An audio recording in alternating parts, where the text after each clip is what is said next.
Welcome to Sundays with Jane Eyre. This is episode 16. I Am No Bird, covering volume 2, chapters 7 and 8, or chapters 22 and 23 of Charlotte Bronte's Jane Eyre. I am Edward G. Pettit of the Rosenbach in Philadelphia, and joining me today as co-host is Dr. Kathleen Hudson. Hello. Oh, you're muted still. That's okay. Happens to everyone. Myself every time, every time. Thanks for returning to us today. Yep. You'll be and everyone, Kathleen will be joining us on the third Sunday of every month now, for the next at least February, March, and April. Right now, February and March. April we don't get you back because the show will be over before that. Right. Yes. It just keeps going. We like it so much. It just stretches and stretches. Yeah. And you're also teaching a course for the Rosenbach on Jane Austen's Sense and Sensibility, which will start on January 31st. Yes, I am very excited about that. We're going to talk a little bit about that at our mid-break. I'll ask you about it, and you can, there's a couple more seats left in it. So, we'll seats. They're virtual seats. It's an online course, everyone. So your seat is your home seat, which is very nice. I know a couple people that watch. I know several people who watch the show are already signed up for it, which is nice. So very exciting. Well, welcome to all of you erudite Brontosaurs and airheads. Let me just say, if you're new to the show today, just a note on our format. If you're watching live on Zoom, then the chat is for you to talk to each other. But if you have questions for us, put it in the Q&A. And Kathleen and I will get to as many of those today as possible. We're also streaming live on YouTube. And if you're watching on YouTube, thank you. I encourage you to like and subscribe to the Rosenbach channel and leave a comment. Liking, subscribing, comments, even on past episodes, help us gain greater visibility and grow our audience. So I think we should just get into it today. We have two chapters to cover. They're short, but yeah. But these are I feel like this is where the romance happens. So, if you're reading Jane Eyre for the romance, and I'm totally down with that too, even though we've been, bashing Rochester a lot, and of course he deserves it. I'm still okay with being in for the romance. So this is very much the honeymoon period romance chapter, because this is before any of the other stuff that happened. Yeah. It's odd that they have a honeymoon before they're married instead of after they're married. Most people wait, but no, this is the honeymoon chapter. Yeah. Well, in the last chapter, Jane returned to Gateshead to see her dying aunt, Mrs. Reed, who is still bitter and hateful still to awful. the very end. It's almost tragically so, like just a mess. Yeah.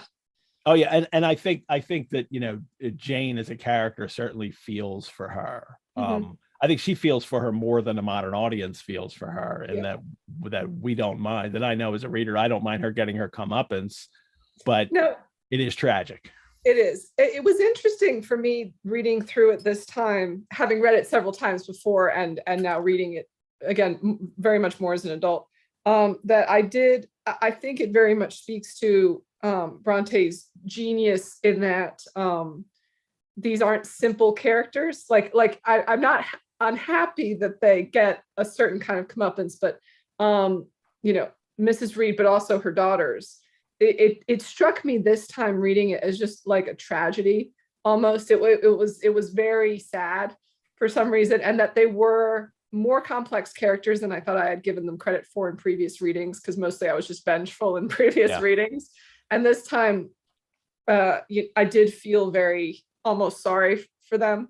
It is almost like watching again this family break up in such a profound and shocking kind of way that was really, I was more sympathetic than I was. Not to say that I was sympathetic. So it was a low bar. It was at zero, and it's still kind of at zero, but And then we also discovered a huge plot point in that Jane Eyre had an uncle, John. His name's John too, right? John Eyre, who had written a letter to Mrs. Reed, and also had visited at one point too in the past when she was a child, that we had heard from Madeira, which is very, very posh.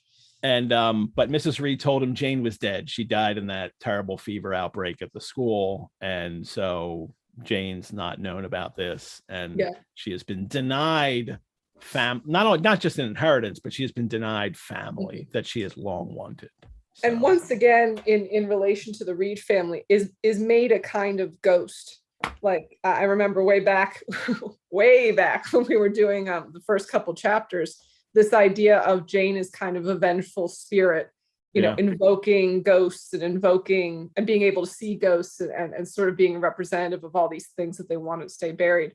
That Mrs. Reed would basically try to kill her, you know, in a narrative, if not in real life, and make her a ghost in truth is so horrifying. 15 times ghost, the word in this book. That's a lot for a word like that. And more often than not about a woman who is still alive. Yeah. So, yeah. She even refer to Rochester as a ghost in the first chapter we have coming up here too. So it is clearly something, the idea of ghostliness and being a ghost is certainly, operating in the author's mind as she's writing this to keep having that word come out. Yeah. Supernatural, but not quite supernatural. Well, here we go. Volume 2, chapter 7 or chapter 22. Jane is still at Gateshead after the death of her aunt. And it starts, Mr. Rochester had given me but 1 week's leave of absence, yet a month elapsed before I quitted Gateshead. She stays to help Georgiana. So Georgiana can get off to London. I think, again, very good commentary on Jane in that she is not rigidly rule abiding. She will go with where she feels she's needed according to feelings and those kind of requirements. And she is kind of a heroine of sensibility in that respect, which is kind of nice. And is aware of it too, which says a lot about her character, that she understands that Georgiana is just treating her like a servant, but she knows it. And then she even justifies it and says, like, well, if this was not the circumstances where your mother just died, right, I'd let you know about it. I expected nothing and I was not disappointed. Yeah. She does take that approach to her relatives very, very often. So, and I love the lines that she says, I should not, if it had not been these circumstances, I should not settle tamely down into being the forbearing party. Yeah. Which is the Jane of childhood at Gateshead. Yes. Yeah. And again, she is still very much that little child of liberty, trying to fight, and to say tame, to use the word tame is such again, I think an important, because she's so often compared to birds. And that was such yes, but no, that there is a time and a place for that kind of personal forbearance. And I do think it reflects back to at her time at Lowood and previews later her time with the Rivers family of when is it okay to sort of suspend some of your identity in order to help others, and when is it not okay? When does it push that boundary? And when should you rebel against the people who are not, treating you well? Now, when she's a child at 9 years old, she doesn't know, and it's just rebel, and that's what she does. And now she has grown up and now she knows the difference. This isn't the time to tell them what's what. Even and though she'd be not right, emotionally attached to it anymore. Like she is really not at risk the same way she was. This family has already kind of dissolved. And I think, again, that is what kind of made me feel like the Reed family is set up as these tragic figures, is because Jane herself seems to see them as such, no longer a threat, no longer somebody who can really hurt her, just really kind of sad. And, that Georgiana then goes and kind of marries a worn out nobody man of fashion, and Eliza goes to a convent, which I still find hilarious, just absolutely ridiculous. That's what she learns next, that Eliza's going to set out for the continent and go in a nunnery, examine the Roman Catholic dogmas. Not because she's Catholic, not because she's particularly religious. She just needs something that's that strict. And again, I do think that harkens back to the Brocklehurst school of thought and forward to the St. John Rivers school of thought of separating between actual spirituality based in emotion Mhm. and productivity and being able to do this, and a spirituality that's kind of selfish Yeah. because it's masochistic and because it's Yes. yes. And that's it. She's not joining a religious order to then further help other people. No. She's joining it to, just be selfish and renounce the Yes. world and not have to Yes. take care of anybody but herself. Mhm. And that So it is very much tied up with an economy thing, that it's a money thing as well, yeah. that she has the money that she has and the rest of the family can choke. And this will be where she can basically just be taken care of and take care of herself forever without having to deal with any other people is disturbing. And one thing, because Bronte is not fond of Catholic, the Roman Catholics, and from her time spent in Brussels and and all that, but she also doesn't acknowledge Eliza's dilemma in that what's Eliza going to do? Yes. I mean, as a woman in this society, and even in her class, her choices are so limited at this point in her life that going off and walling yourself up in a convent and praying all day and doing that is it's that, or it's get married to, as Georgiana does, pretty much the first person who can maintain her in a certain style of life. And that it is, yes, it's all very superficial, but it kind of has to be, because there is no, the realities of it. And it has been set up in this book that Eliza's not marriageable, that men aren't going to marry her. And even with her little holdings, but she still makes a choice. She could still choose to be good, forgive and love her sister, do anything. And she chooses to do nothing for anyone except herself. So, but and it is, I do think, again, it is something that emerges as just such an important, that I mean, Eliza and Georgiana are just like the two obviously opposite extremes of where the directions that women can go, but also in terms of sense and sensibility, the performance of fashion and society versus I'm just going to wall myself up alive in a convent. I think it does very much speak to two things that are then later offered to Jane. You could live maybe a decadent lifestyle, but it not be one that is morally fulfilling. And it could be one that potentially corrupts. I'm jumping ahead, I'm so sorry, but there could be one that potentially corrupts a loving relationship. Or you could, become a missionary, but that's not right either. So it is an interesting kind of, that choice of his was just as masochistic as this. So later people, St. John Rivers. She is offered these two. It's a preview of that. She is offered these two versions of potentially, and she doesn't pick either, obviously. But yes. So, well, it's interesting that I have a question from Lynn, but just to finish up Georgiana and Eliza, then we get their end story, and I think that's interesting that as a narrator, she wants to round out the Reeds. I think she wants to kind of put that entire family to bed, so she doesn't have to talk about them anymore. Georgiana will get married to a wealthy worn out man of fashion. Yes. And Eliza will take the veil and is at this day superior of the convent. Yes. Of course she is. Not only is she going to do that, she's going to be the best nun ever. Yeah. So Lynn has a really interesting question here, and it is about Mrs. Reed. She says, wouldn't you say Mrs. Reed displayed some sense of conscience by telling Jane about her uncle before she died? And does that show some sense of knowing what is right? Yes, but I think it is kind of Eliza, I think, in that there's the separation between doing the right thing and doing the right thing for the right reasons. Like it's almost like paying an overdue bill for her. I think it's just something it's more that's bothering her, like that she cannot go into death while this is hanging over her head. But she's not doing it because she suddenly realizes she's done wrong. I mean, on her deathbed, she's still pretty much saying that Jane Eyre brat she was such a problem to me, and she was always impossible to understand. I mean, she's still saying all the same stuff. Which She is. But that's a very interesting point, because again, I think that Bronte is kind of making that distinction between, the performance of what looks to be a good religious thing or a good moral thing and the intent behind it.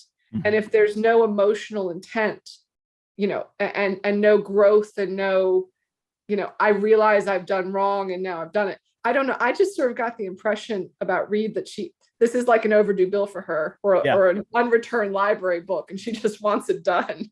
I think coupled with what she says and how she reacts to it, we talked about this last week too, that you can make just as strong a case that she's only doing it to say, because I've run out of time to tell Jane what I did to her. That because nothing in her, what she says to Jane refutes that it's 3 years late. Like everyone's, done.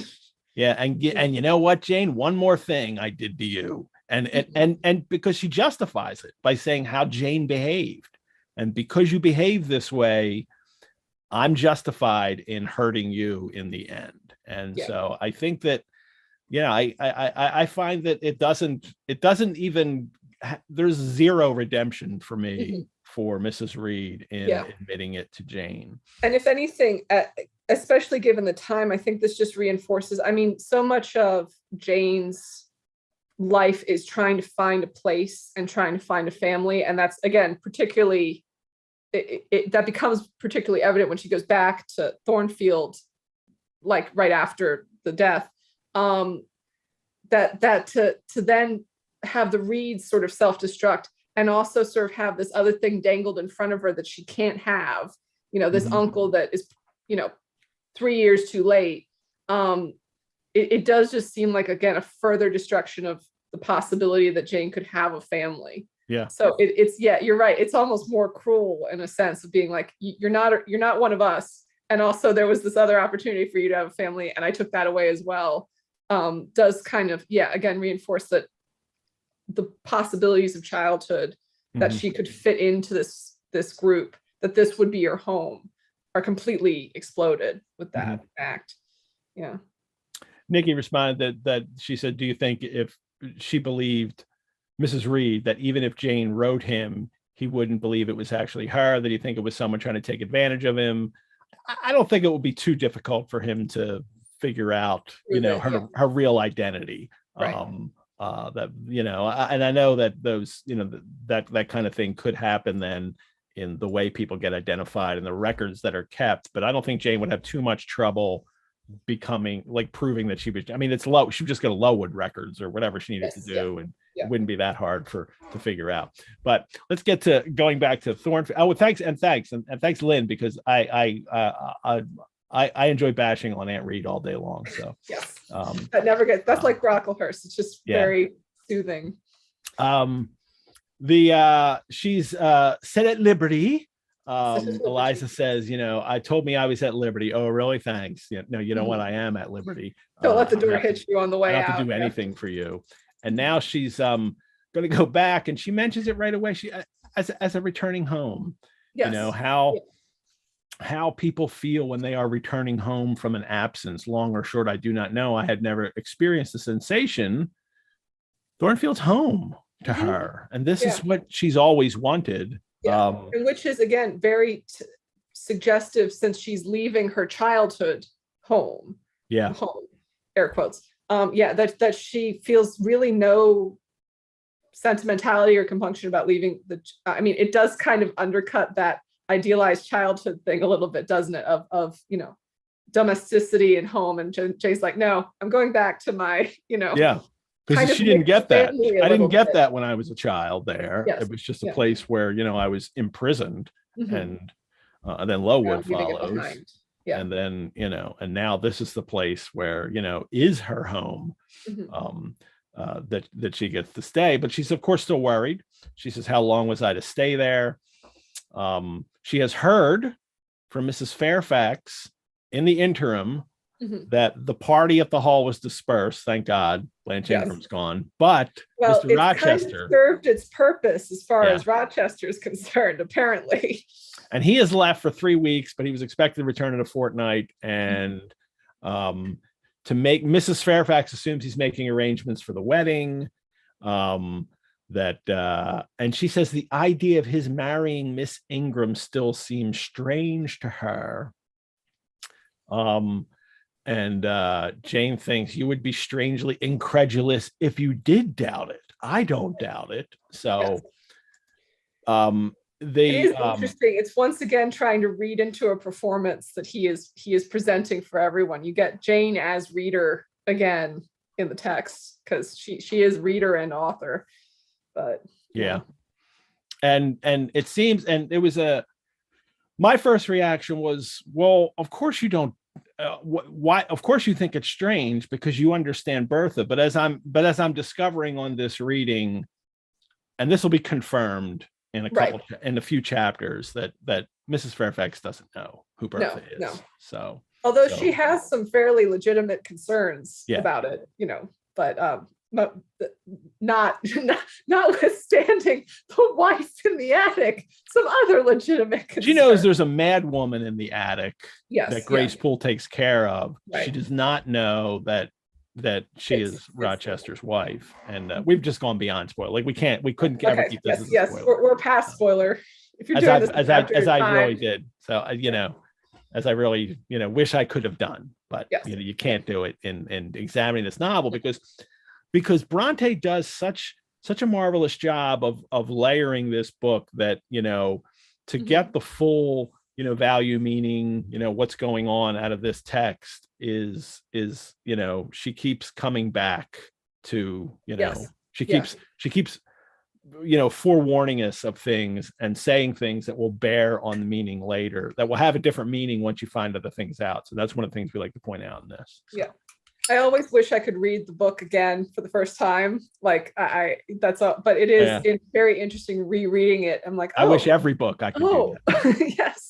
But you can for some books if you let enough time go, and if it's not a book that's like a huge thing everybody knows about.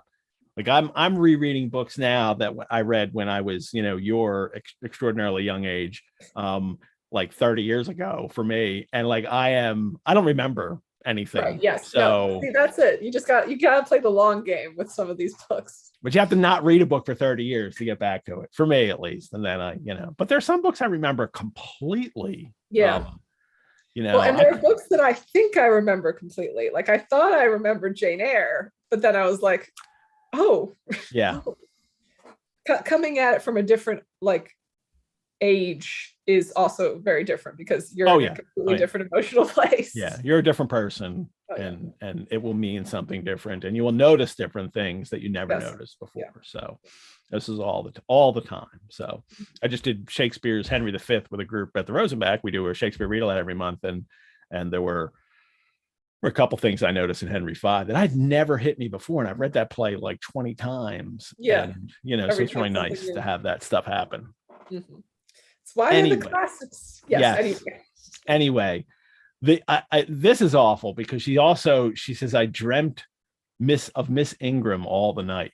And in a vivid morning dream, I saw her closing the gates of killing her in my dreams. Yes. Miss Ingram all night. No, she dreams of Miss Ingram closing the gates against her, that she's going to be shut out of Thornfield, of her home, which the place that she has just called her home. She's had a couple prophetic dreams of late, so she is definitely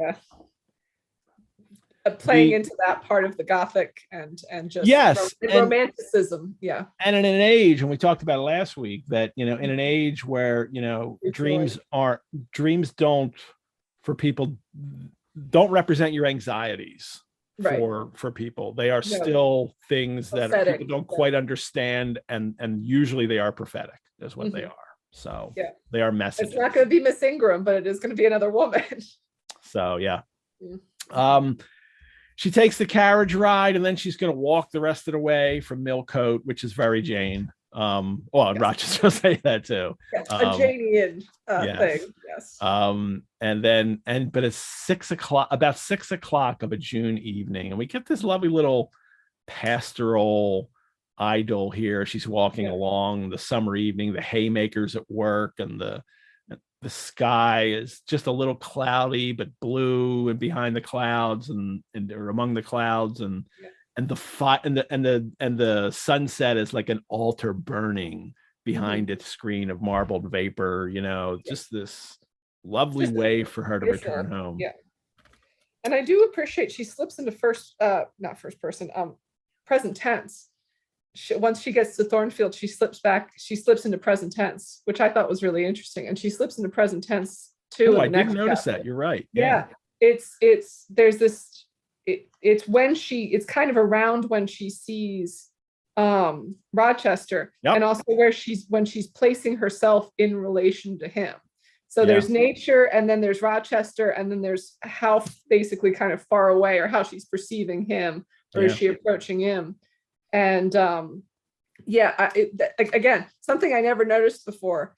I think because I wasn't necessarily taking like an technical English approach to it, but there is that kind of very weird conscious immediacy of we're slipping into the present tense, and then we'll go back to past tense. But in this moment where it's me, the fields, and Rochester, it's present tense. Yeah. Just as she gets close, she stopped, and then a little after that, it's affirmed, and then she's getting into the they are making hay too in Thornfield Meadows, and I see the narrow stile with stone steps, and I see Mr. Rochester sitting there. But before that, we have to tackle this. Okay. Tackle it. This metaphor that she uses, which Adam had a question too about it, and I'll get to that in a second, but I'll read first. It is, she's thinking about having to leave. It's this paragraph. Read this. I felt glad as the road shortened, and just read that. Wait, is it that paragraph? No, it's the next paragraph. But what is so headstrong as youth? Okay. Yes. What? Blah, blah, blah. Okay. But what is so headstrong as youth? What so blind as inexperience? These affirmed that it was pleasure enough to have the privilege of again looking on Mr. Rochester, whether he looked on me or not. And they added, hasten, hasten, be with him while you may, but a few more days or weeks at most, and you are parted from him forever.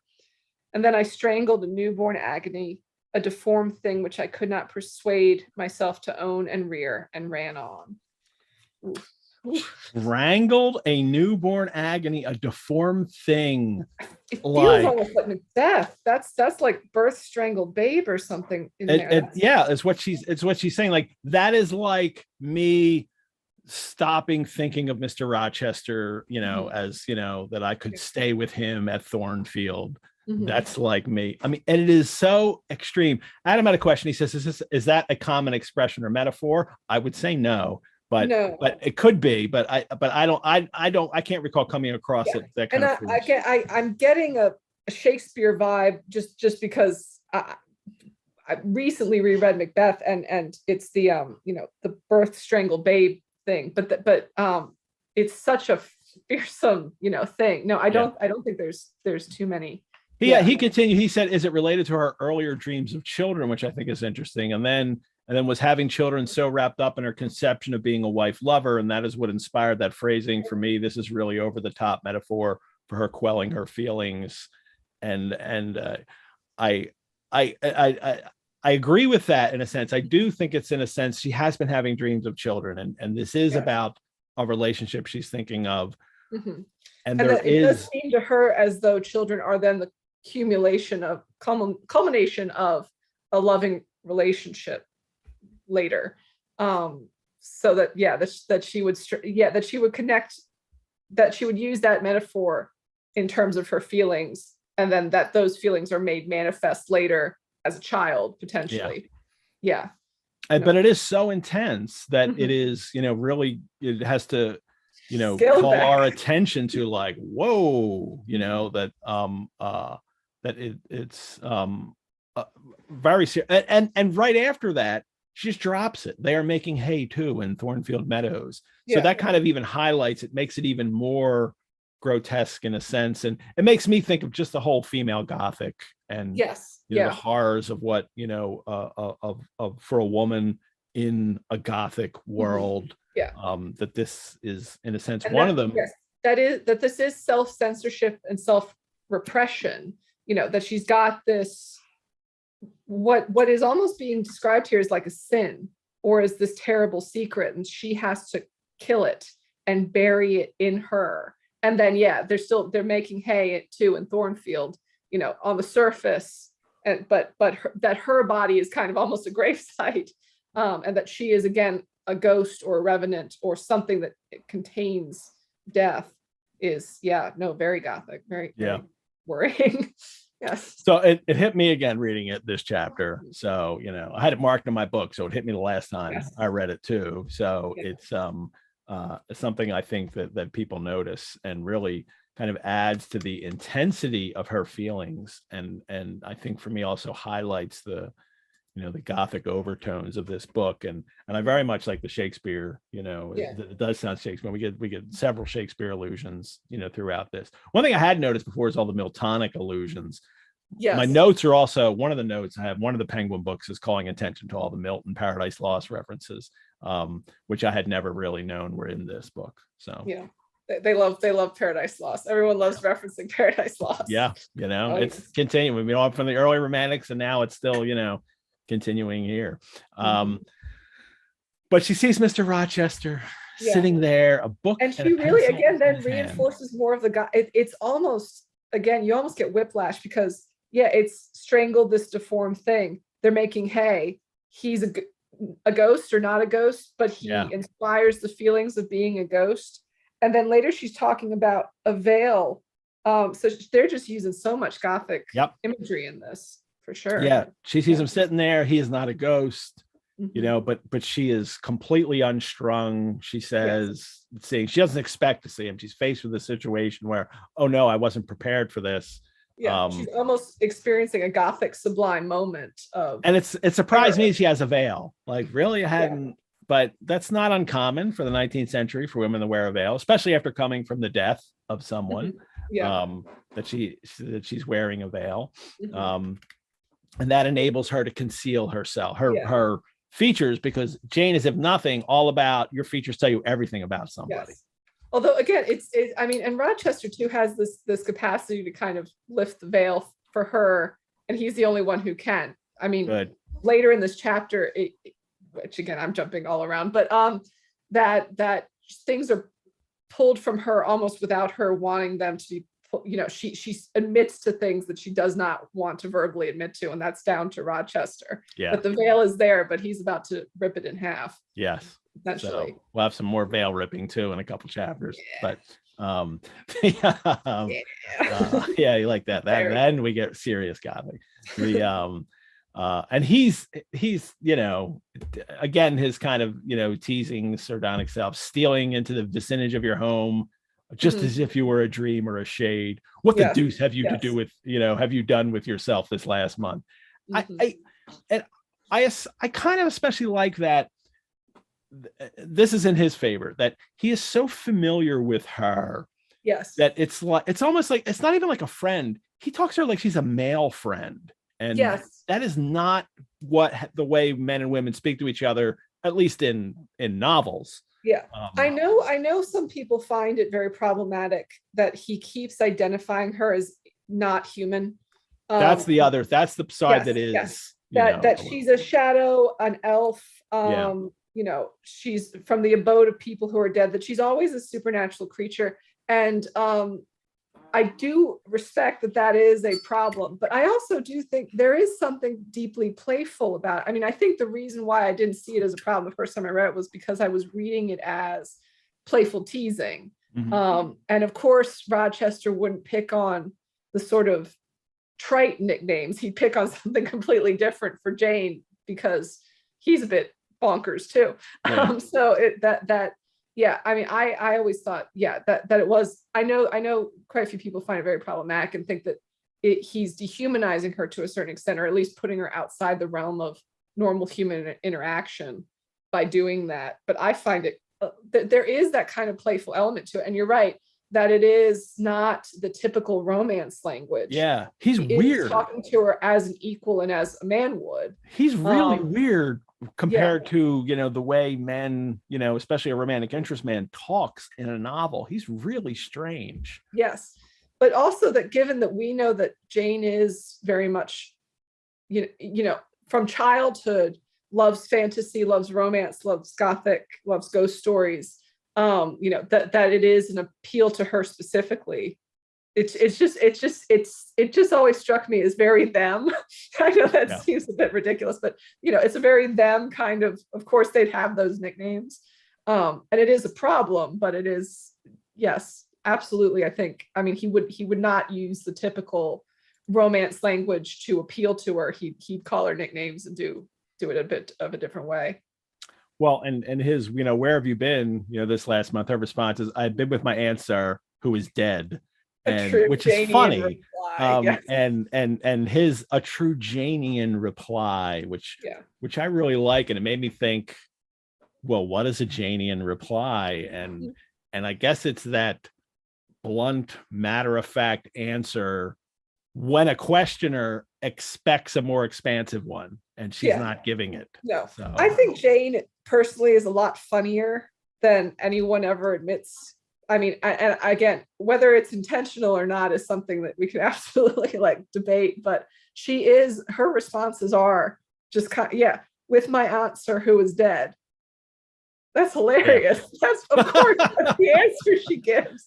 And that Rochester finds such kind of joy in that. And you can picture giving that blank face to that, I do think dead. Jane is more secretly deadpan trolling everybody than we maybe have expected, because she is very much the truth.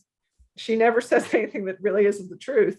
The truth can be funny when you say it very bluntly, and without that kind of polite glossing over the difficult parts of it, romance language type stuff. She is, Maybe the Janian reply is the dope smack reply. It's the reply that gives you the dope smack. That's the Janian reply. So, all righty. Well, at least for him it is, because he deserves it, and that's the way she responds to him. But I'm not so sure that'll be for other people. With her, and later when they're having more serious conversations about their relationship, it is interesting that again he approaches it as, I'm not just talking to anyone, I'm talking to Jane Eyre. So I got to approach this in a certain way. I got to appeal to her reason. I gotta approach this not in the traditional way I would treat anyone else, because this isn't anyone else. This is Jane, and she's got Janian logic, and I got to use the Janian logic and not the normal kind. Yeah. Well, he is. It doesn't matter what he says to her, because she is so in love with him, and she talks, and also with Thornfield, and I think it's all wrapped up in that. Yes. She says, and she thinks that there was ever in Mr. Rochester, so at least I thought. So she knows to qualify it, or at least I thought, such a wealth of the power of communicating happiness. I mean, I think what? But she thinks this, that to taste but the crumbs he scattered to stray and stranger birds like me was to feast genially. That's problematic for me, but even just that she's identifying herself as a bird. She's adopting another narrative, someone else's narrative. Yeah. Which will turn around in the next chapter, but she is identifying, and she is, I'm okay with taking your crumbs. That's how much I love you. Yeah. That's problematic. But for Jane, it's all tied up with her being at home too. Thornfield is my home. Would that it were my home. Yeah. And again, that she says that, a force turned me around, I said, or something in me said for me and in spite of me. That again, that speaks to Rochester's power over her, that in his presence, she can't help but admit that, essentially he's her home and Thornfield is her home. Yes, that again, he may be identifying her as supernatural, but he also has she identifies an extra human power. So, yeah. Well, now he tells her, And now he's back into the teasing mode here too, and he's telling her, that about the carriage. You must see the carriage. Mhm. And then tell me if you don't think it will suit Mrs. Rochester exactly. Now he knows she thinks it's Blanche. Yes. He's thinking it's her. So Mhm. when he says whether she won't look like Queen Boudica, leaning back against those purple cushions, I wish Jane I were a trifle. Like he's comparing Jane to that. He's thinking Jane will look like this Mhm. rebellious queen who takes Rome down. You know what I mean? And this is before, and people know Queen of Boudica just from the statue in London. This is actually before then. So this is Charlotte Bronte understanding the history without knowing that famous statue in London of Boudica. But that's where Rochester is. That's how he's picturing her. That's what he wants to do with her. But again, that it is, and here's where I think I went to the phase of this is so romantic, and then I'm like, this is really problematic. And this is where I get back to this is a little bit romantic again, which is that's a very cool thing for him to want for her, that he does kind of get that she is this secretly rebellious person, that she has this strength within her, that she has all this stuff, and that he wants to realize that a little bit, kind of. I mean, yeah, it's still very manipulative. It's deeply manipulative. Yeah. And I did just put a post-it note in here when I was rereading it that's just troll, Rochester, you jerk. Because I mean, he's still lying to her. He still thinks that she thinks it's going to be Blanche, and he for someone who loves truth as much as Jane does, Rochester just, it takes a lot for him to admit to, I just saw in the chat, he's sadistic. I'm like, yeah, we're not on Rochester's side here necessarily, but yeah, I do appreciate that. I think it will definitely come up in the next chapter that so much of this love story is about her realizing who she is. And I do think it's oh, okay, she's this rebel queen is what she is, and that's closer to what she is in real life than other people have assumed up to this point. Mm-hmm. But he immediately in that same little paragraph then tell me now fairy as you are. Then now he's going back to that, and but what he asks for is a charm to make me a handsome man, which is also funny. And I recognize her I'm back, just that's no power on this earth can do that. Which is really fun, which is a Janian reply. It would be past the power of magic, sir. Is a Janian Although then reply. We have an equally, I think, Janian thought, which is, a loving eye is all the charm needed, and you're handsome enough as which you is are. what he wants to hear. Yes. He wants to hear her say that, and she won't do it. And that's power to her. And it's interesting. I mean, I know that you guys were talking last week about sensibility and that connection between people. And I do think it's interesting that sort of, she doesn't say that, but Mr. Rochester has sometimes read my unspoken thoughts. He smiled at me with a certain smile he had of his own, which seems to, that they are linked to a certain extent, that he kind of maybe perhaps knows what she's not saying. And he has a smile for her that he doesn't have for other people, or at least he uses it so seldom that, that she understands it too. And there's something going on with the two of them.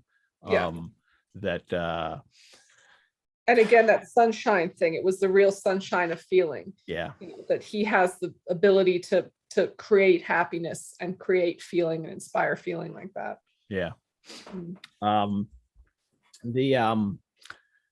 So this is going on with him now, and then he lets her pass Janet, and he lets her go, up to the house, and then she quickly, like a force, turned me round, and she says, "Thank you, Mr. Rochester, for my great kindness. I am strangely glad to get back again to you, and wherever you are is my home, my only home." It's like she finally blurts it out in a very awkward way, and then she turns and she walks real fast away.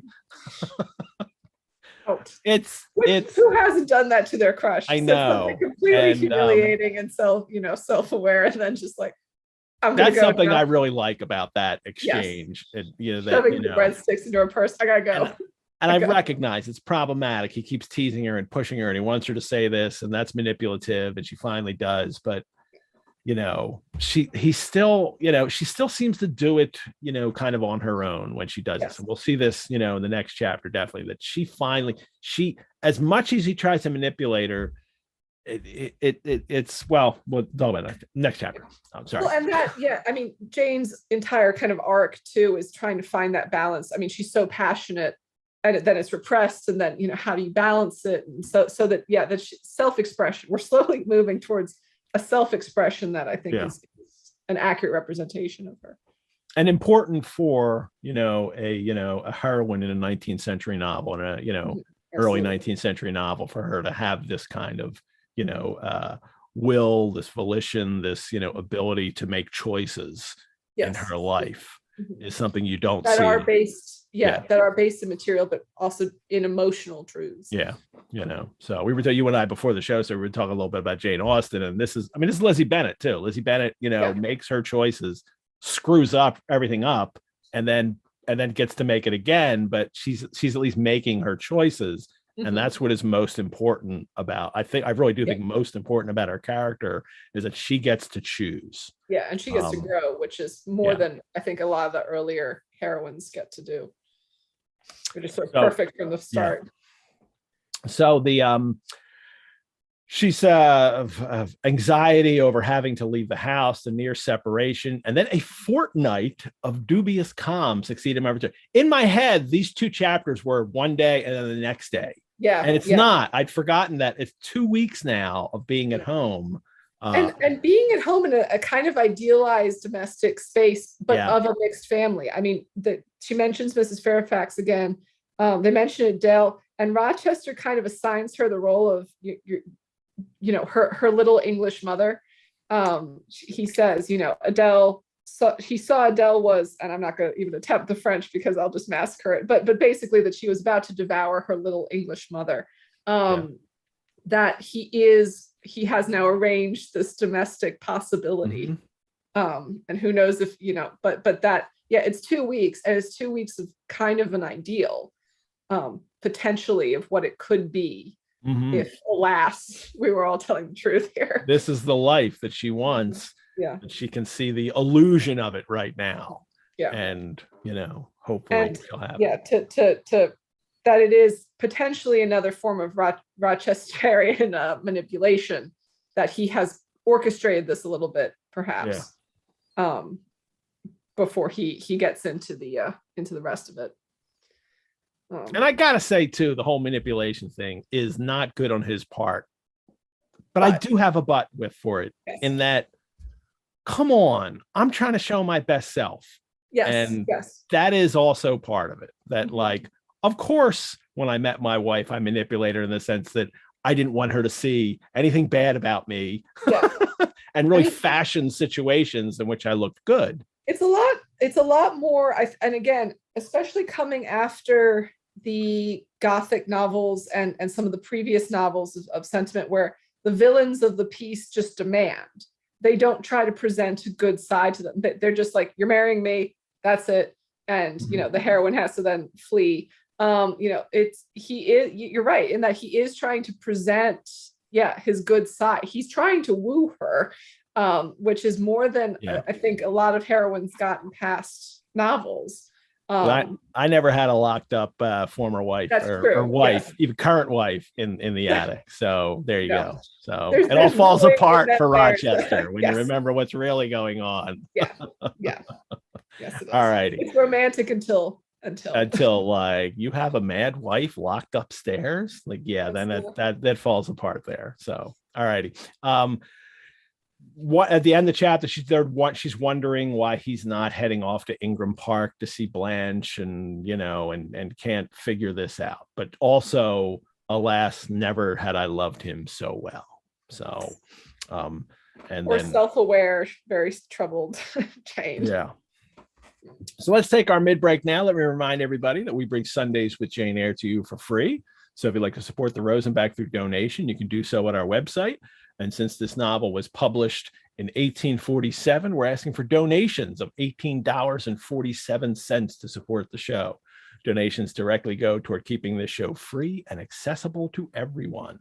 And I want to thank everyone who has donated since the beginning of the show and has joined up as members. We have a new member this week, Michael R. in Southampton, PA, just became a member. Members of the Rosenbach get free and exclusive access to some programs, plus 10% off of any of our reading courses, 50% off of any Rosenbach paid programs. Lots of great programs and courses coming up. The new winter programs and courses are up online from January to March. We have a program this Tuesday night's a virtual program I wanted to share with people, and it is a talk about Marion Moore in conversation with Elizabeth Gregory, who wrote this a newish book. It came out last year, a year before, Splendor. Apparition of Splendor, Marion Moore Performing Democracy Through Celebrity, 1952 to 1970. What's interesting is this is a book about the late poetry of Marion Moore, which doesn't really get much attention in, you know, the academic and the poetry world. And this is an online program, and it is free, and you can sign up for it. And at the Rosenbach, we have a very strong tie to Marion Moore in that we have Marion Moore's papers. We have all of her, drafts and everything. We have all of her papers from her writing life and letters, but we also have her actual living room set up as it was in her home in New York City or Brooklyn. I mean, we have that it recreated at the Rosenbach as a room that you can visit and see this, extraordinarily important poet in America of the 20th century. So it's nice that, it's nice to have a talk on her, and this is free virtually online that anybody can attend. It should be a really good one. But we also have some fine courses coming up, including a virtual course on Jane Austen's Sense and Sensibility with Dr. Kathleen Hudson. And Kathleen, what can people look forward to in your Sense and Sensibility course? The very few slots that we still have left open. Yes. Well, they can look forward to, I think, a really good discussion of a novel, which, I feel like it does sort of get short shrift. Very few people seem to list it as their favorite of Austen. But it's very complex and I think there's a lot more to it than you maybe get from the movie version. We'll be talking about sense and sensibility and the literary history of it, and what Austen is doing in her novel to respond to a literary history and literary discussion of sensibility. We'll see sort of this really, I think, very, very complex commentary on patriarchy and how sensibility interacts with patriarchy, and the limits of what women can do within that in that system. Issues of gossip, and just beloved characters, and we'll examine them in depth, and some real cads of men who will examine in some depth. And just revisiting that text, which again is a classic, and sort of taking a new thing for it. Lots of interesting just sort of background on the literary history of it, and also chances for discussion so that you can talk about your own experiences with the novel. And for people that don't know, this won't be like the webinar format like we do for the show. It'll be like a meeting format on Zoom that we use for these, where you all be on screen to have discussions about this novel. It meets once a month for 4 months, January, February, March, and April, and I'll be there too. So yes. I love. I'm just very excited to talk about it. Like I would love to have a conversation about this book, because it's amazing and complicated, and more complicated than you think on rereading it. Yeah, it's great. Yeah. All righty, I can't wait for it. There's a few slots left. If people want to sign up for it, you can go to the Rosenbach website to do that. The upcoming hosts for the show. Next week, I have Adele Hay on. She is the author of Anne Bronte Reimagined. I'm very excited to have her on. January 30th, Fionnuala Austin will return, author of Bronte's Mistress. And then on February 6th, we have Claire O'Callaghan, who is the author of Emily Bronte Reappraised.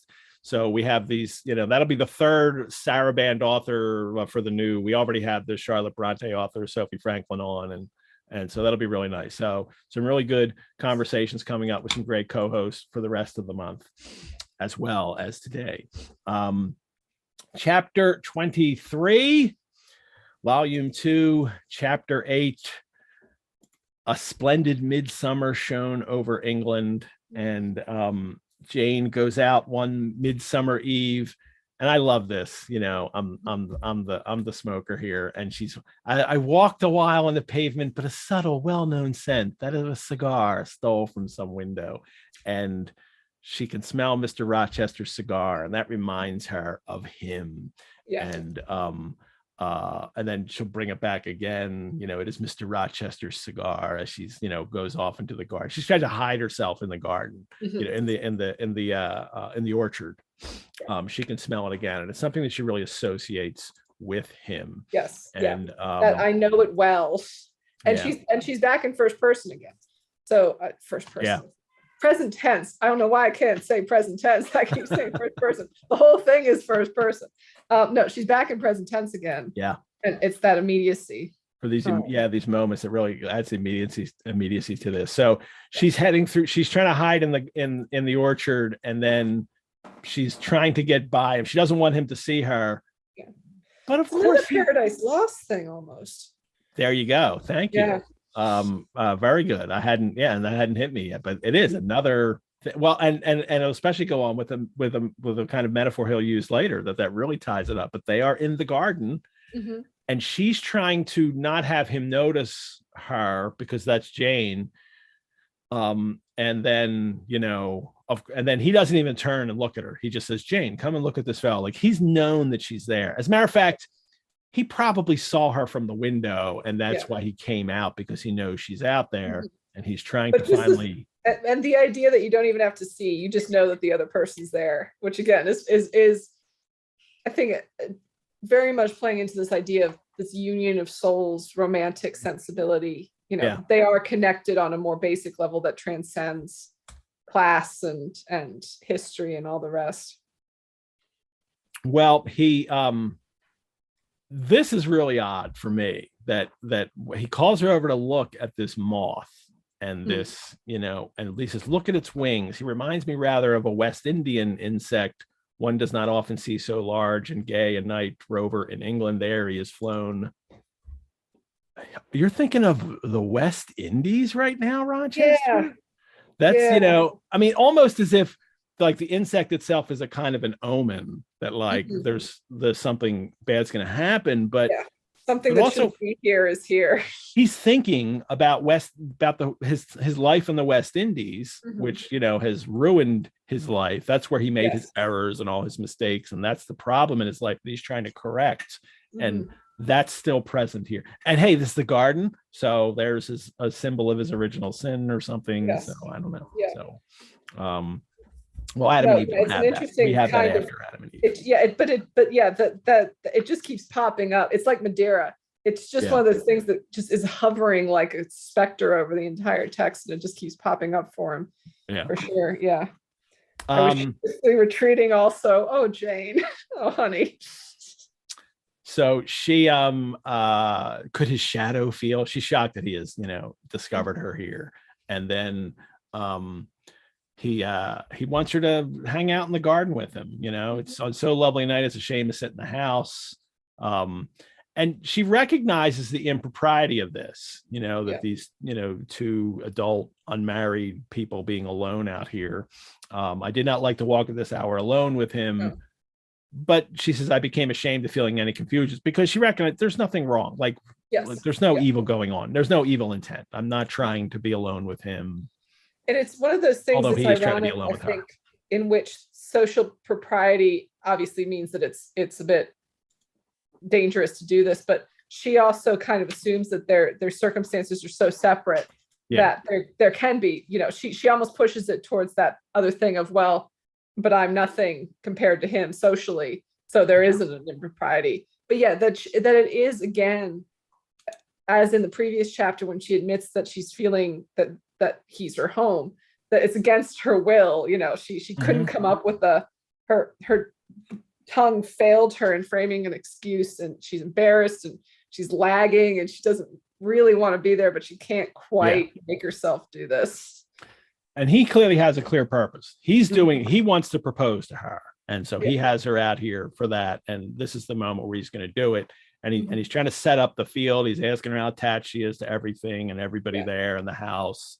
And then Adam had another interesting question too that he wanted to ask. And that, because I hadn't thought of this. And he said, was Rochester just fooling around and doing some inconsequential flirting with Jane before, and then only got serious and mushy after dumping Blanche, or after he found out in chapter 21 also that Jane was connected with a family with name and credentials? And he says, I don't much like Rochester, so he's a bit caught by the fact that I don't think so, because I think Rochester clearly showed already that he was in love with Jane before he knew about her family. Yeah.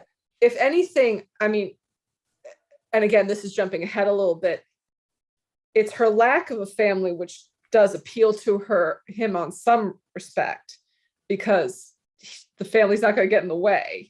So while that does, I think, it's a good point in which I'm sure that, I mean, he clearly makes a point of testing Blanche, which he doesn't have to do. And he does test Jane, and yes, that they're, you know, who knows about his level of seriousness, but he seems to see her as such a potentially redemptive person for him previous to that point, that I think even if it's not necessarily a marriage thing, like if he's not there yet mentally, at the very least, he doesn't want her to leave.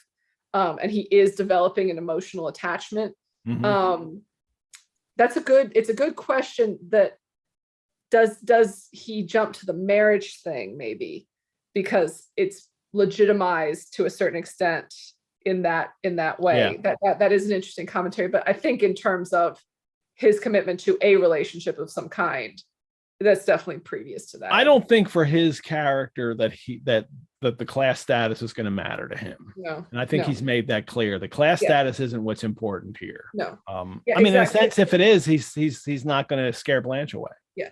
And like you said, I mean, he's teased her from day one, basically, and spoken to her as an equal. And that's kind of why she likes him. And she says as much, you know, which is, I feel like you have made me feel like I'm an equal here. And so, that the fact that he is kind of in many ways just as unconventional as she is in terms of how they view class boundaries.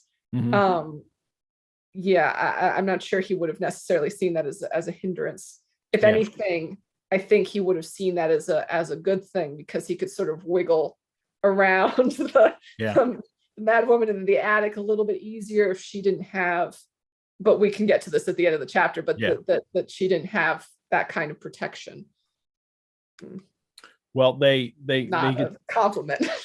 He continues to do this teasing thing. You're going to be married. Precisely, says in these kind of hyphenated words that he's drawing them out. It makes me so angry. I was like, oh, great. He's a jerk. All right. This is where he gets very jerky, definitely. Yes. And then Adele has to go to school and you have to get a new situation. But this is, but the name of the situation in Ireland is funny. I love it. I'm like, Charlotte, you weren't even trying, were you?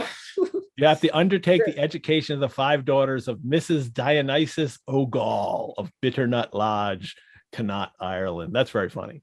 Yes.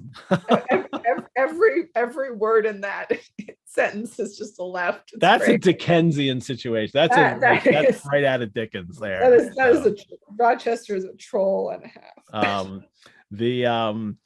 And then you have to leave, and it seemed what he's pushing for here is, and this is his manipulation, and the reason for that is he's trying to get her to like finally admit that I love you, because he thinks that she does. I think he believes that, but she won't say it, so he has to keep pushing her. That's what's wrong with this, that he keeps pushing her to do this. And for her, it begins with just crying. So, you know, that my tears gushed out, that she's going to have to leave. Mhm. And Which that's the is first. in a way, again, not a particularly Janian response, but is No. very much a response of a heroine of sensibility and Yeah. sentimentality. And that he just sort of lets her cry is interesting. He just sort of lets it happen. I mean, he doesn't push her more for a minute, but he also doesn't comfort her either. He's just sort of letting it happen. Yeah. I mean, Well, he's again, questioning her. He questions her. Are you yeah. anything akin to me? Do you think, Jane? He's trying to give her this again, this like way of saying, no, I shouldn't leave because I need to stay with Mhm. you. And then when she doesn't answer, this is where he gives this again, more Paradise Lost connections. This, I sometimes have a queer feeling with regard to Yeah. you, especially when you are near me. It is as if I had a string somewhere under my left ribs, tightly and inextricably knotted to a similar string situated in the corresponding quarter of your little frame. It's a little clunky there, but it's the Adam and Eve rib, Yeah. It's the famous connection. line that they always include, whatever the adaptation is doing, and that's always the line. It's like, oh yes, that's it. That's And the then romantic admittance. That's how it is. Yeah. and then he's going to bleed inwardly if she's Yes. separated from Mhm. him. Again, very much taking that romantic, almost Gothic language and playing with it. Yeah. And then her response, though, is like, I grieve to leave Thornfield. I love Thornfield, Mhm. which is not what he wants. He wants her to say him. And No. she's still sticking with Thornfield. And Yeah. and I love this about like, and this really gives us to understand her situation here too, that at Thornfield, I have not been trampled on. I've Yes. not been buried with inferior minds. Yeah. I find this, and again, this is one of those things where I'm like, again, it was romantic, and then I'm like, it's problematic. But this is where I feel like it goes back to the romantic thing again, because for Jane, it is romantic because it's self assertion and it's self realization, and it's, Jane, who has been fighting to be recognized as a whole person from the start, and who has been this, soldier for liberty from childhood. Yes, that it's, I've not been trampled on. I've talked face to face with what I reverence, what I delight in. It's an original, a vigorous, and expanded mind. That's how she describes it. And that she's complimenting Rochester, but that she's also setting herself up as his equal.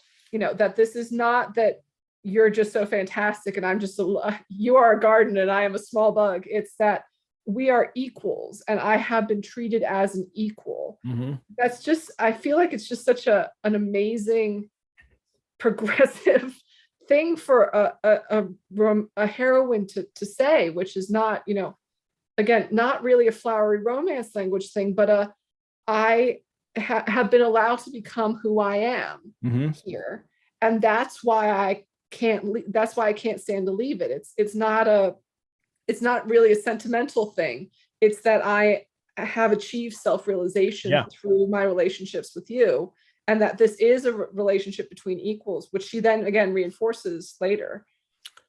Precisely what does not happen in Samuel Richardson's Pamela, which I was talking about last time. Is this novel's a kind of rewrite of that in that, and also as a governess. Mm-hmm. Charlotte Bronte knows how governesses are treated and what it's really like, and they get trampled on, and they are buried with inferior minds, and they do not get to talk and take delight in original, vigorous, and expanded minds wherever they go have to work. And this is, a dream situation for a governess in real life that Charlotte Bronte can see. So yeah. It's just and that I think it's a great setup then for when she really does slap him, basically smack back at him. Let's get to that. Yes, let's get to that. He says, "My bride, what bride? I have no bride. You do." And then she has this great response here. I tell you I must go. Read that. Yes. Okay. I tell you I must go, I retorted, roused to something like passion. Do you think I can stay to become nothing to you? Do you think I am an automation, a machine without feeling, and can bear to have my morsel of bread snatched from my lips, my drop of living water dashed from my cup? Do you think because I am poor, obscure, plain, and little, I am soulless and heartless? You think wrong. I have as much soul as you and full as much heart. And if God had gifted me with some beauty and much wealth, I should have made it as hard for you to leave me as it is now for me to leave you. I am not talking to you now through the medium of custom conventionalities, nor even of mortal flesh. It is my spirit that addresses your spirit, just as if we had both passed through the grave and we stood at God's feet equal, as we are. So good. So good. It is, and it is what he's been pushing her to, but also she it's her spin on it, is that like, I'm not just going to tell you I love you. It's got to be about equality. Yes. And that's not what he was asking for. Material, but of spiritual things, which again has kind of been her watchword from the beginning, which was, don't keep me down. Like back when she was with her cousins, it's I'm only being trampled on now because I allow it. Yep. This is, we are equal as we are. It's just such a wildly progressive, amazingly, for her, of all people, the governess, the woman, the poor person with no family, is just like, no, on a spiritual level, we are equals. Mm-hmm. And of course, that's the other line, because I am poor, obscure, plain and little, I am soulless and heartless, you think wrong. And that she would, if I could, I'd make this as hard for you as you're making it for me. It's like, all right, so if we could be, it's about we're going to be equal then. Like, this is her conditions, too, equal as we are. And his response is, of course, he hugs her and kisses her. He has no response. He just, and he gets to kiss her finally. And and that's, I like it. I like a kissing book. So there you go. And then she's like, whoa, you're married, or as good as married. Yeah, you are actually married. I was So gonna say, you're more right than you are. He's really married, not as good as married. And this is where he's then like, don't struggle so, like a frantic bird that is rending its own plumage in its desperation. And she says, Kathleen, I am no bird and no net ensnares me. I am a free human being with an independent will, which I now exert to leave you. Boom. Like, boom. She drops the mic on him right there. Does. She really does. That is it's it's an extraordinary line, and I think it's remembered for for good reason. Rightly so. She even has said to herself earlier, in last chapter, like that I'm just some bird willing to take his crumbs. But when faced with the situation, she realizes, no, I'm not. Yeah. And I forgot, also too, that she identifies Blanche Ingram as inferior too. Yeah. She even reaches out and is like, and also Blanche is inferior. I think it's just such a great self-realization moment of, the custom conventionalities, even mortal flesh. I mean, everything, all that stuff's a construct. And I know what I'm worth, and I know what you're worth, and I know what Blanche Ingram is worth. Yeah. And yes, that I am a free human being. Yeah. With an independent will. Independent will, which I'm now exerting to leave you. Again, person with all the power and person with no power, according to a social understanding. That's an extraordinary statement. It's a statement that women don't get to make then. I mean, and Jane is still privileged over some women. There are some women who would never get to make this kind of statement, in the mid-19th century. Jane at least gets to make the statement, but it is, for a governess, for somebody in her position, women don't get to say that. And and that's a line that it's not surprising that, there are some people in the 19th century who really thought that this was a scary, crazy novel that like, no, you're really going too far here. Yes. This is more too much. We can't throw everything out, but she does. She very much does. And she frees herself from him, from his arms, at least there. She says, another effort set me at liberty, and I stood erect before him. Yes. Yeah. And then he's like, okay, your will shall decide your destiny. He's done all this manipulation and tried to get her here. And now he's conceding it. He's saying, you get to decide. Now we can argue about whether we can figure out like, well, how much choice is she making when you've set it all up like this? And right. And he's still, interestingly, again, using that kind of conjure language, supernatural, I summon you as my wife. He's still kind of playing with this. Yeah. He can't help himself but keep being Rochester, Yes. and And then because then he's like, you'll be my second self, best Mhm. earthly companion. Then he becomes very conventional, patriarchal way. And he continues that saying, you are overexcited. Yes, calm down. Yeah, don't Yeah. hurt yourself. Basically. So it doesn't end well. It's not perfect, clearly. Which is good, because if it's perfect, I like it complicated. Yeah. I have a lovely, in my edition, picture of this one. Oh, look, there you go. Yeah, very nice charcoal version. I like that. Yeah. Where they are, again, very, in terms of faces, obscured, which was kind of that's cool. A heavy coat for them to be wearing in in the summer. Well, England. There you go. It's England. It's like bundled up. Yeah. Quite bundled.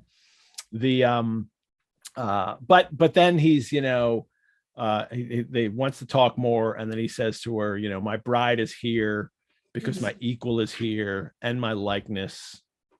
Jane, will you marry me? So we even get the actual proposal, and then she's responding very Janeian here. This is her Janeian response. Yes. Do you doubt me, Jane? Entirely. You have no faith in me? Not a whit. I love that. Again, he says that they are very well matched in terms of the verbal back and forth. Yeah. But go ahead. No, I just do very much appreciate that the Romance language they are using is, again, reinforcing this equality. Whatever you want to say about Rochester, he is, my equal is here and my likeness, as you said. I love you as my own flesh. Poor, obscure, and small and plain as you are. He is communicating. I mean, he is in dialogue with her. It's just one of those things that you read again, stuff like Pamela, and you're just very frustrated by the inequality of those kind of relationships and how that's very much stressed.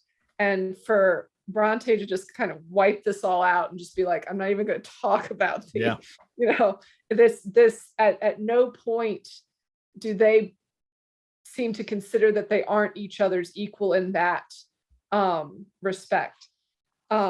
So sorry, I just saw a question. It's the edition that has these pictures is the Reader's Digest Association publication from 1988. So this is a very old copy, random edition. But 88's old for you. You're like, oh, it's old, 88. And I'm thinking, you say old, I'm like, what, like 40s, 30s? You're like, yeah. I didn't think that the Reader's Digest version was going to be the most well known. It's not the Oxford one. They have some very beautiful. Yeah, there's a lot of great illustrated things editions in there. Yeah, just completely. But yes, 88. So. I love you as my own flesh. You poor and obscure and small and plain as you are, I entreat you accept me. And this is when then she says, before that he like gets rid of Blanche. He's like, look, she didn't even, when she heard that I didn't have a great fortune, like they were cold to me. So like, don't worry, that's not something. He's trying to just like let her know, like, there's nothing there anyway. But even before she says she says, let me look at your face. Turn to the moonlight, because this is the way she reads. I want to read your countenance. And he has been so difficult to read this entire time. He again, it's a very, I think it really harkens back to the beginning of the novel, where everyone's trying to impose a narrative on Jane. Her aunt does, Brocklehurst does, everyone tries to enforce a narrative on Jane, but Jane very much resists that. She is a reader and she is also an author, and she wants to know what's going on. And she's very much in love with the truth. And yes, that after all the exhaustive back and forth of, oh, I'm marrying Blanche, or am I that she wants to just read him plain countenance, show me your face, stop talking, because you're just getting in the way, your own way here.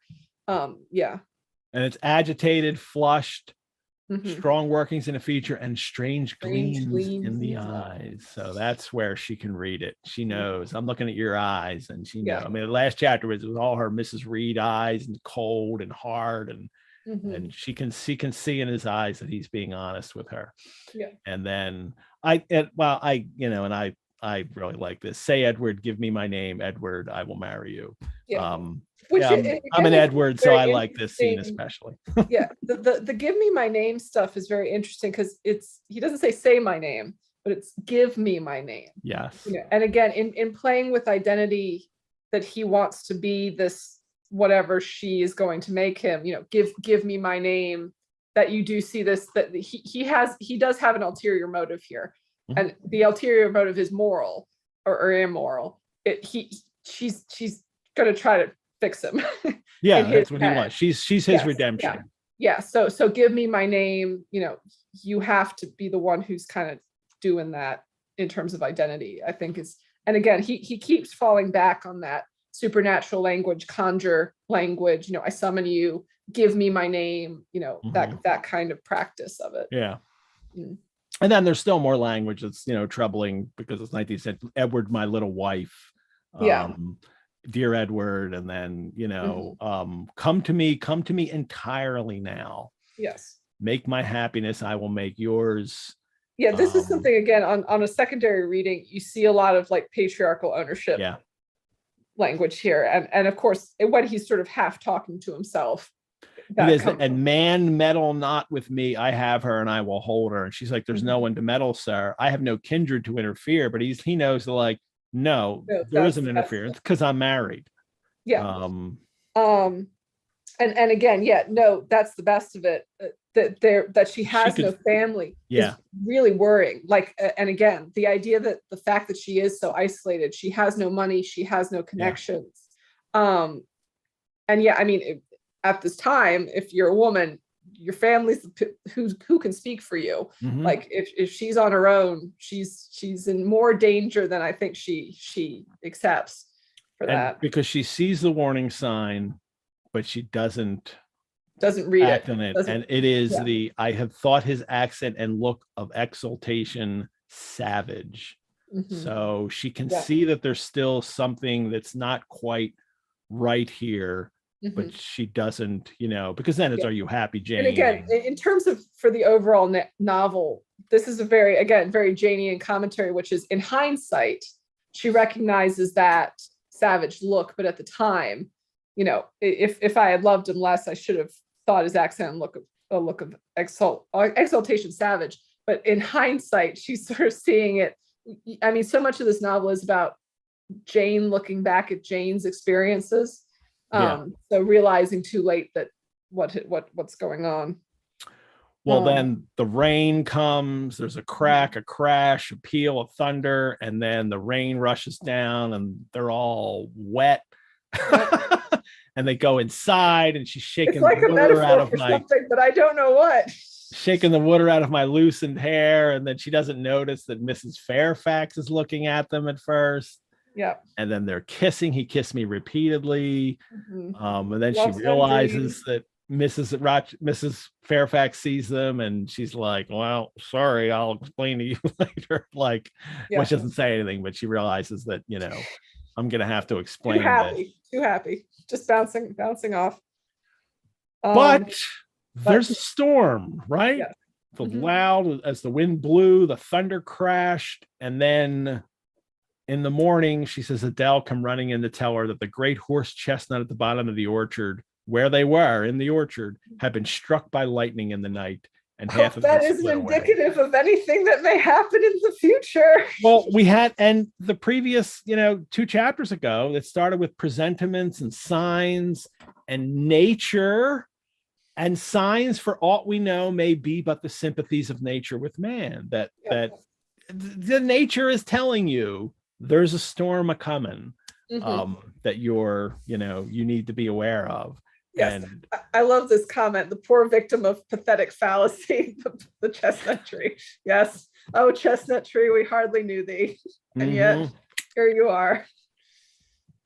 So Jane's not aware that that's going on, and it just, she should be, but that's also the world of this novel too. In the world of this novel, there are things like that. There are presentiments and signs that, of what's going on in the world. Yeah. This is part of Charlotte Bronte's, view of the world and the supernatural, the preternatural, and God, and how things connect and all inform each other. And the semi-Gothic and I think new Gothic of which does go back to early Gothic of the explained supernatural, which is, it's the supernatural, but it's not the supernatural of here's a ghost and here's a bloody suit of armor, but that there is, there are parts of the world that you don't see quite necessarily, and everything is linked. We had a couple quick questions, one longer one, but that I didn't get to. And Bob had asked that how was Blanche informed of R's diminished fortune, the fortune teller? Yes, it was the fortune teller. That's how she found out. Rochester, as the fortune teller, told her about it. And whether it's even true or not, he wanted Blanche to believe that he doesn't have much of a fortune. The only way to shake her. Yeah. Molly Hart asked about your class and how much recommend we read before the first session. She will get a reading before. She'll get an email soon. Yes, I will send out an email with the reading. Yeah. Catherine Letson has a longer question here that I think I want to address, on maybe the Facebook group, and we can, push through that about the presence of the Nightingale song. She says, it makes me think of the story of Procne and Philomela. Philomela was assaulted and lost her tongue, so she cannot talk about it. And Procne is turned into a nightingale, specifically by the gods. Coupled with the constant comparison of Jane to a bird, the choice of a nightingale in particular in this scene strikes me as a warning signal. Are there any other symbolic meanings for the nightingale?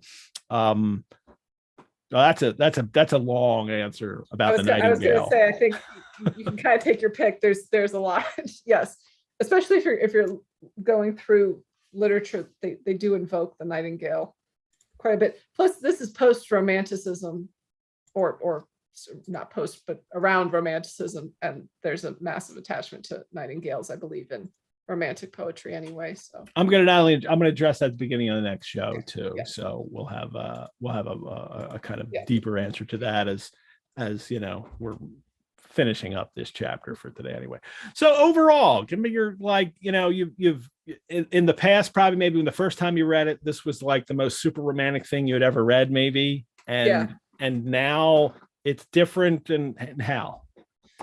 I mean, I think when I read it through the first time, the reasons why it was super romantic to me were because, isn't that such a lovely image of a string between them, and isn't it such a kind of lovely image that it was so. I think I was sort of falling into the more general, they love each other so much stuff, and then I reread it and I find problems with it. Obviously, it's that last bit where he is basically talking about how he found an orphan and now he's going to make her his wife, and this is to cleanse him of all of his sins, and it comes across as obviously very selfish, and he is lying to her in hindsight. I think the reason why I find it romantic, or more romantic now, again, has to do with a new version of relationships, a new idea of relationships as being partnerships between equals. Mm-hmm. And a sense of how kind of more difficult, a sense of how difficult it is for Jane to reach the point where she says the stuff that she says. I think when I read it through the first time, I thought all the romantic stuff was on Rochester's side. Now I think all the romantic stuff comes across in what Jane says, which is, that really the true relationship, the romantic part, the love part, is that they are equals and that they are coming to each other as equals. And that Jane has evolved to this point where she can say these things. She was so repressed and beaten down as a kid, and when she spoke the truth, she was punished for it.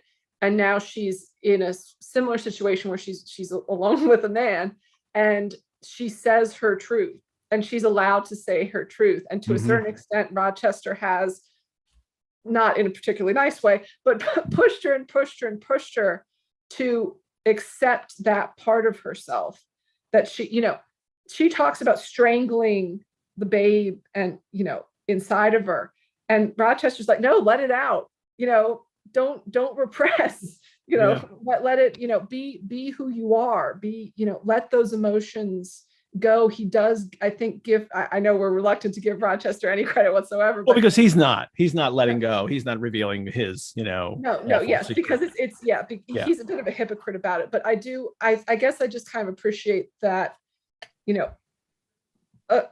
a relationship should be an idea, a loving relationship should be that you help the other person become who they are, more themselves.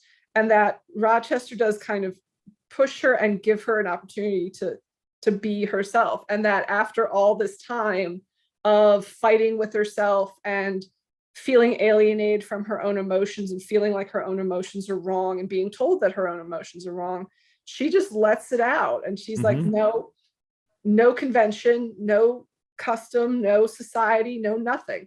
I am a fully realized human being who sees you, fully realized human being, and loves you, and you love me, and Blanche is inferior, and we're on the same level. So that's that. Like, looking back at that later, I'm like, okay, that's where the romance is. That's where the really beautiful depiction of love is. And it's not in the romance language as much. And I mean, Rochester undercuts it quite a bit because he's not telling the truth and he's not being honest. Although I would argue that Rochester thinks he's being honest. Rochester doesn't see himself as married.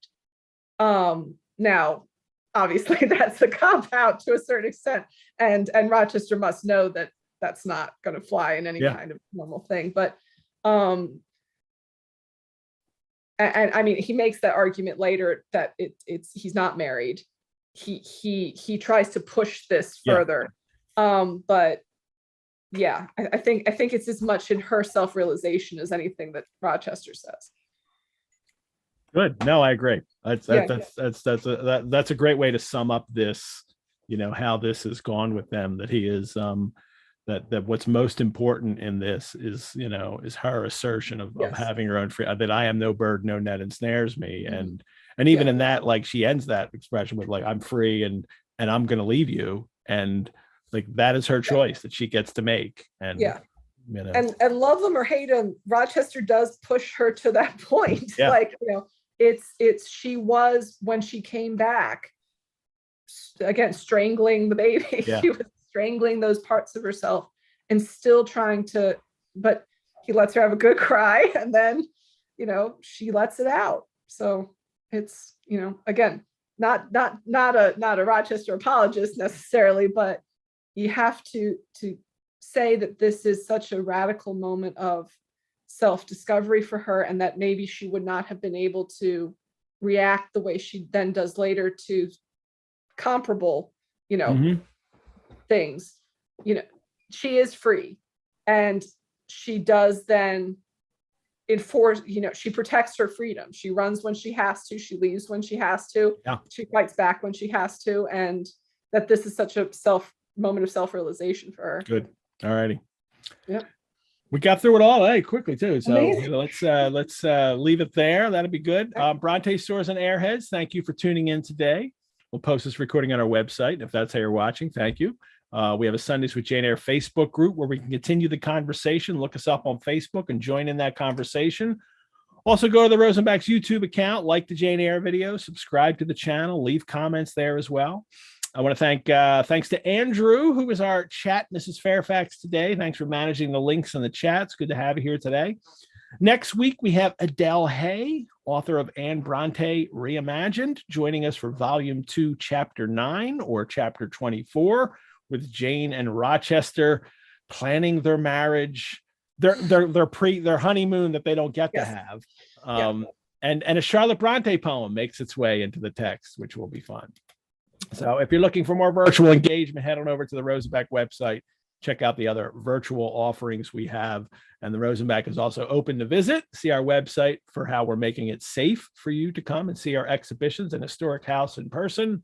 And please support the Rosenbach, which you can do by donation. We're asking for donations of $18.47 to support this show, but any donation is welcome. And if you're not already a member, I invite you to join. Kathleen? Thank you. I'll see you later this month for Sense and Sensibility. Can't wait. And the whole Jane crowd, all the Airheads, we'll all see you next month for more Jane Eyre. Can't wait for that either. Happy reading. Great. All righty. Playing us out over the credits, everyone, will be Pleated Gazelle's Secrets and farewell. And I'm trying to set this up. Farewell, readers. May you live entirely for and with what you love best on earth. Bye-bye.